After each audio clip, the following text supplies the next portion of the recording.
What you see as the Royal British family is only a tiny part of a gargantuan cluster of families, consisting of three core bloodlines, called Welfen, Wettiner and Reginare. You've probably never even heard of these names. The Welfen go back to at least the year 800. All the major royal lines in Europe had tried to be the successors of the fallen Western Roman Empire.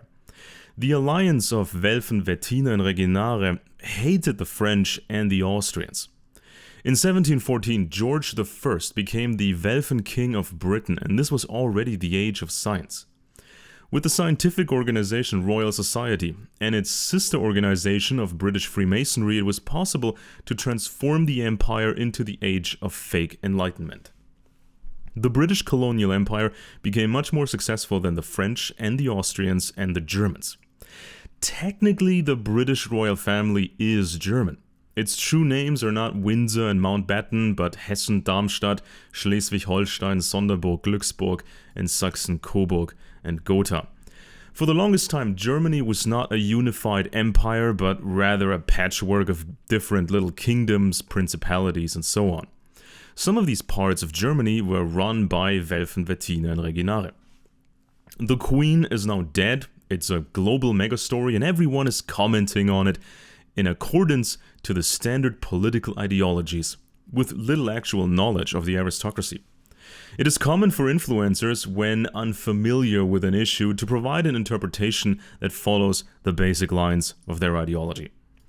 The left tends to be neutral to hostile towards the royal family. The Queen represents the tradition of colonialism and imperialism and whiteness, which is supposed to be overtaken by socialism. The left still does not understand how early socialism was infiltrated by aristocratic secret police units. The British upper class controlled modern social democracy through the Fabians, the London School of Economics, and so on, with the intention of giving the empire a more modern face. Many famous socialists from history were likely informants and assets of aristocratic intelligence. Even Karl Marx married into an aristocratic family and had suspicious mentors and contacts. The political center, in the sense of enlightened democracy, is neutral to positive towards the royals, because the British colonial empire was faster than competing empires in transforming laws and social structures. People do not understand that Britain, through the Royal Society and British Freemasonry, has been administering the Enlightenment since King George I, because the era of science had come and it was no longer advantageous to keep 90% of the citizens as peasant serfs. Modern empires needed schools, universities, and industrial production. Even all of the famous German poets, thinkers, and musicians of the Enlightenment were sponsored by noble families related to the British throne. The right-wing conservative spectrum is often positive towards the royals because the royals exude consistency and tradition. However, the British upper class also controls the left spectrum and the top of science, meaning progress. The European Union is the more visible attempt to continue the old Roman Empire, but for the average citizen, this means overtaxation and overregulation. Libertarians are somewhat attracted to the nobility, partly because they fear socialism more than the right wing. However, the nobility represents the opposite of freedom, and the secret history of modern capitalism was different than what libertarians know. With the money, the secret services, the military, and the science of the Royal Society, the big corporations could be created and disguised as the private ventures of rising oligarchs.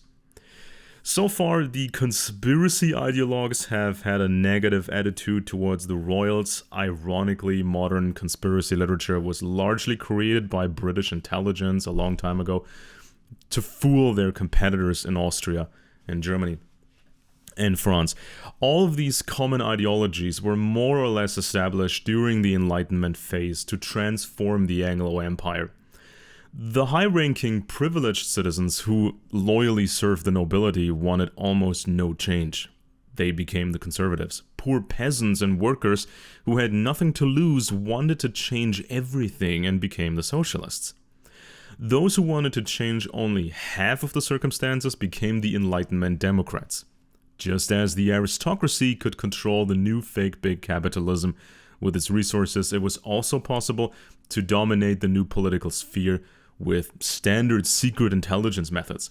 From then on, the citizens argued among themselves and felt politically represented. In principle, the political ideologies are based on the three great revolutions that supposedly heralded the end of classic aristocratic imperialism: America, Russia, and China. Reconstructing the intelligence level back then changes everything, and I'm going to cover that in some other videos. Now, the Queen. King George VI shared secret documents with Princess Elizabeth at the time, who was then 23 years old, as early as the year 1950. Prime Minister Clement Attlee provided her with detailed notes from the cabinet classified as top secret. She also received State Department documents. Now imagine, at 23 years old, this is usually when people kind of sort of finish college, right? Her private secretary was Baron Martin Charteris, member of the Privy Council and decorated with the most elite orders. It was such a family affair that he wasn't even formally screened and approved for the post. He just got the job because all these people are just family. This is how true multi-generational intelligence vetting and networking works. His grandfather had been Deputy Lieutenant of the Crown. Martin served in military intelligence and worked closely with Maurice Oldfield, later MI6 chief. And in October of 2012, the BBC's Panorama program reported that Mr. Oldfield had been linked by Operation Midland and Metropolitan Police whistleblower to the child abuse scandal at the Elm Guest House, which allegedly involved senior MPs and security personnel. The investigation ended without charges, and in 2017, Oldfield was acquitted of all allegations of child molestation at the Elm Guest House and elsewhere. However, the police investigators, they trusted a very, very weird source that no professional would ever trust, so it's possible that somebody just intended to sabotage the investigation, to listen to a bad source on purpose, so then the whole case blows up, and then you can tell people this was all just a witch hunt and we got carried away. Princess Elizabeth grew up with her cousin Margaret Rhodes, who worked for MI6. Elizabeth's father was very close to the Secret Services, and her uncle was directly involved in covert operations during the war. The royal family communicated with the political government via newly encrypted telephones. Elizabeth was codenamed 2519. She fell in love with Prince Philip of the House of Mountbatten. That's actually Hessen-Darmstadt or Denmark or Schleswig-Holstein. His notorious uncle, Lord Louis Mountbatten, had been Supreme Allied Commander in Southeast Asia. While Philip came from the usual family background, there was a PR problem. All of his three sisters had married German princes during the Nazi era. And even though Germany seemed very, very monolithic during the Nazi era, it still consisted of these old little bits and pieces. And so basically there were aristocratic spies everywhere who gave away all the secrets to Britain. The domestic British Secret Service MI5 had to provide special protection for the big wedding because the nobility had many enemies who tried to infiltrate the catering circles in the run-up to the big event. When the Yugoslav dictator Tito fell out with the Russians, he visited London and was the first to greet Prince Philip. So that's the first hand he shook. Not the Prime Minister, but Prince Philip. A target for the KGB, Tito was not allowed to ride in the same vehicle as the royals. The public was barred from the ride and thousands of police were deployed to secure the route. Elizabeth kept a low profile in the beginning, although she became heavily involved in such Cold War affairs. Every evening at 7 o'clock she received a red leather-clad box containing top-secret diplomatic cables, notes from cabinet meetings and intelligence memos. The Queen also always received the first copy of the weekly summary from the intelligence services. Even in the event of war, she could have accessed any information, no matter how secret, on condition that the documents were burned after reading. She was considered very orderly in handling documents and returned the government papers that were not destroyed without any gaps. So who in her family also read the documents? That's of course secret. Normally this is completely forbidden, sharing those kind of documents. In the mornings, there were additional meetings at Buckingham Palace with diplomats, heads of Secret Service, high-ranking politicians, and military officers. Tuesday afternoons were reserved for secret meetings with the prime ministers. And as I've already explained, you can't really separate the nobility, the aristocracy, separate them from the politicians and other government officials, because they're all family. They're all kind of related, over so many generations. So if you look at the last prime minister, Boris Johnson, he's a descendant of the high nobility, at least on his father's side, I think. And then if you look at Winston Churchill, the famous prime minister, that family, they are the Dukes of Marlborough, and they go back a long time, even going back to Germany, to German territory and the kingdom of Hanover. There's a little kingdom of Hanover. The role of the government intelligence structures was also to ensure that the nobles did not flaunt their status too much, so Philip had to be monitored at every turn because he pursued similar fun pastimes as his notorious uncle Louis Mountbatten. Elizabeth's second son, Andrew, Duke of York, later indulged in a highly embarrassing scandal with a young lady procured by Jeffrey Epstein. The royal family already knew in 1948 that Anthony Blunt was a KGB spy. Elizabeth was ahead of her own Prime Minister, Alec Douglas Home, on the matter. Blunt was flipped, meaning he had to work against the Soviets in exchange for immunity from prosecution. Philip's uncle, Louis Mountbatten, became chairman of the armed forces and was given access to all American secrets about nuclear weapons. After visiting Toronto with Aunt Olga, sister of Russian Tsar Nicholas II, he met with the head of the Strategic Air Command. Britain's Blue Streak missile program was plagued by technical problems, and so it turned to the American Skybolt missile program. During Elizabeth's reign, the British colonial empire in its classic form had ended and was being carried on in a covert form, requiring extensive covert operations and, of course, a lot of industrial power and banking power and so on. In 1995, Elizabeth and Philip visited GCHQ's headquarters in Cheltenham, responsible for electronic espionage. The Queen of England receives briefings from GCHQ. Similar to the NSA in the United States, GCHQ grew out of naval intelligence, and the relatives from Hessen-Darmstadt traditionally provided the lords of the Admiralty, meaning the leadership of the Navy. And countless relatives and friends are big animal, big shots in the economy, so interesting to see how that goes. After the end of the Soviet Union, the royals played a crucial role in the new relations with Russia and Eastern Europe. In principle, the KGB was allowed to create a fortune in the city of London and various tax havens. Brian Fall, the British ambassador to Moscow, has been hailing royal visits to signal support for the Yeltsin government. The embassy's Francis Richards, who later became GCHQ chief, was able to move around St. Petersburg and met with the mayor, a certain Vladimir Putin. The latter soon acquired a Tsarist-era palace, and it's possible that he descended from the noble Putiatin clan. In a recent book on the KGB and the money transfers to the city of London, author Catherine Belton recounts that a high-level source confirmed a visit by a very young Putin to a Russian-born princess in Hessen-Darmstadt who belonged to the Metternich clan. So, spies are crown servants, not public servants. The first chief of MI6, Mansfield Cumming, considered himself in the service of the king, not the prime minister. King George VI knew all the secrets during World War II, from the D-Day plans to the codebreakers at Bletchley Park. MI6 chief Stuart Minges was the stepson of the king's equerry and perhaps a king's illegitimate child. Queen Elizabeth made a former MI5 chief, Andrew Parker, Lord Chamberlain in the royal household in 2021. Special branch was created because of attempted assassination attempts against Queen Victoria. And, of course, the aristocracy had a network of noble bases throughout Europe. This is how intelligence worked before it became the government stuff that we see in the 20th century. Intelligence agencies that have a formal name and a formal building and a formal budget.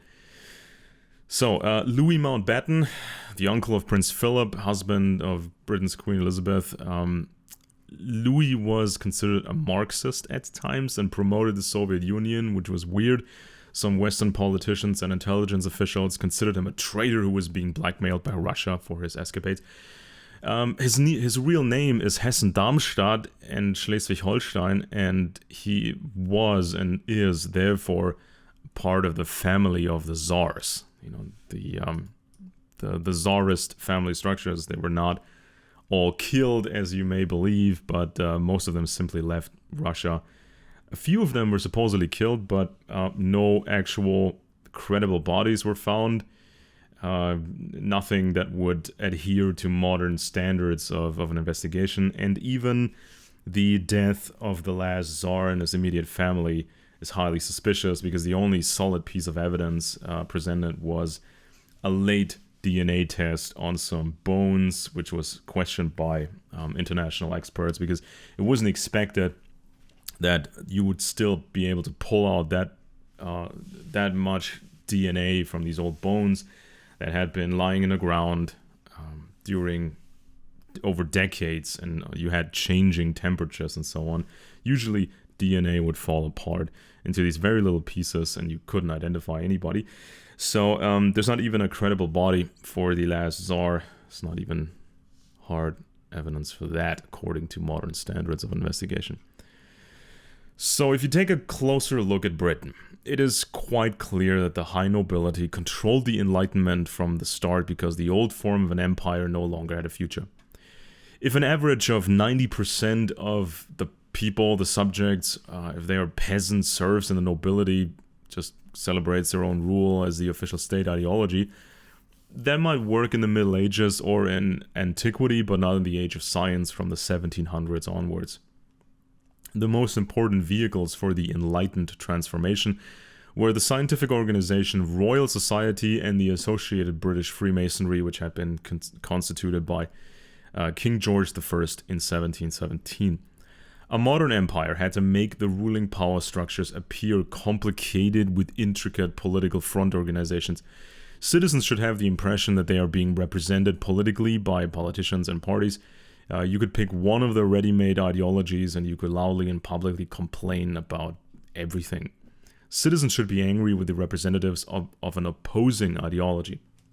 Citizens were no longer required mostly for farming, but were brought into the schools, universities, and factories to produce technology for the empire. Before there were the modern government intelligence agencies of the 20th century, private family intelligence agencies existed within the vast family clusters. In order to reconstruct the extent and the competence and the operations of these noble secret services, one cannot quickly and conveniently evaluate a few boxes of files or consult a few books, but this work is extremely time-consuming and almost nobody touches this field. At the top of the hierarchy, there was most likely a council of clan chiefs, and one level below the family intelligence service, whose members eventually spread halfway across the world. The inner order of these two organizations would have determined how much someone really had to say and could decide. So someone who outwardly bore the title of a king was not necessarily one of the most powerful individuals in the clan structure. It was perhaps relatively useful for the purpose of obscuring the actual structure if the king drew attention to himself and constantly quarreled with the parliaments. And of course, the main protection was for the king and his immediate family. So this is where the risk was. The nobility controlled the cadre for the military, the universities, the judiciary, and other institutions that could be used to filter who was allowed to make a bigger career.